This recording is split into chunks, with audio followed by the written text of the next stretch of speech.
অনেক সময় বাজারে বা দোকানে মেহেন্দি কিনতে গিয়ে আমাদের পছন্দের মেহেন্দি না পেয়ে আমরা কিন্তু ঘুরে চলে আসি। আমি জানি না তোমরা কে কে এই কাজটা করো, কিন্তু আমি কিন্তু মাঝে মধ্যেই করি। যখনই দোকানে মেহেন্দি কিনতে যাই একমাত্র কাবেরি মেহেন্দিটাই কিনতে যাই, কিন্তু অনেক সময় হয় কি কাবেরি মেহেন্দি থাকে না, তখন কিন্তু মেহেন্দি না পেয়ে মন খারাপ করে কিন্তু বাড়ি চলে আসতে হয়। কোনো মেহেন্দি থাকলেও সেটা কিন্তু আনি না। যাই হোক, একরকম ভয় কাজ করে যে কালার হবে কি হবে না। ঠিক সেরকমই একটা ঘটনা ঘটেছিল আজকে আমার সঙ্গে। দেখতেই পাচ্ছ আমার হাতে এক রকমের মেহেন্দি।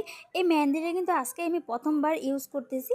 আর এই মেহেন্দিটার নাম ছিল কুহু। তো এই মেহেন্দিটা পরানোর আগে প্রচুর প্রচুর ভয় পাচ্ছিলাম যে মেহেন্দিটা আদৌ কালার হবে কি হবে না। আমি যাকে মেহেন্দিটা পরাচ্ছিলাম সেও কিন্তু প্রচুর ভয় পাচ্ছিল, মেহেন্দিটা কিছুতেই সে পরতে চাচ্ছিল না। তো অনেক চেষ্টা করলাম যে কাবেরি মেহেন্দি আনানোর, কিন্তু কাবেরি মেহেন্দি কোথাও পাচ্ছিলাম না, যার জন্য অবশেষে কিন্তু এই মেহেন্দিটাই পরাতে হলো। কিন্তু পরানোর লাস্ট মুহূর্তের রেজাল্টটা দেখো, এত সুন্দর কালার এসেছে, এত সুন্দর কালার এসেছে, মানে বলার মতো না। ও খুব তাড়াতাড়ি হাতটা ধুয়ে ফেলেছিল, তারপরেও কিন্তু কালারটা এত সুন্দর হয়েছে, মানে